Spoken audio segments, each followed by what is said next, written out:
Првите студенти на УГД денес како вработени ја продолжуваат успешната универзитетска приказна.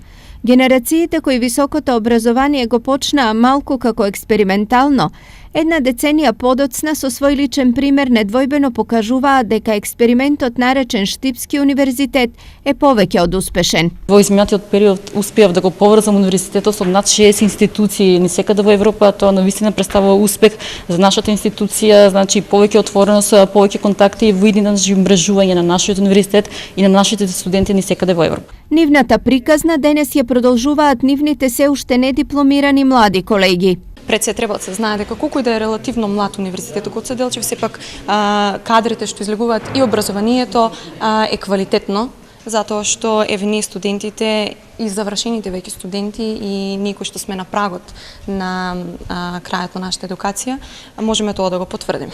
Ова беше кажано на денешната манифестација насловена како студентски приказни, организирани по повод одбележувањето на 10 годишнината од формирањето на УГД.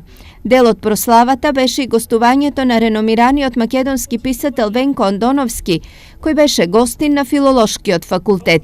Пред студентите зборуваше на тема Достоевски и Макдоналдс. Сакам да фрлам поглед на тоа како се вкрстуваат денес западната и источната книжевност, односно што денес подразбираме под книжевност. Таквите теми, какви што е ова што сега ја предавам, остануваат отворени теми до самиот почеток на предавањето и тоа е уште еден предизвик што се нафати да дојдам овде. Според публиката ќе оценам до каде и колку можем да одам во елаборација на таа тема. Односно, судирот на глобализацијата и локалните книжевности.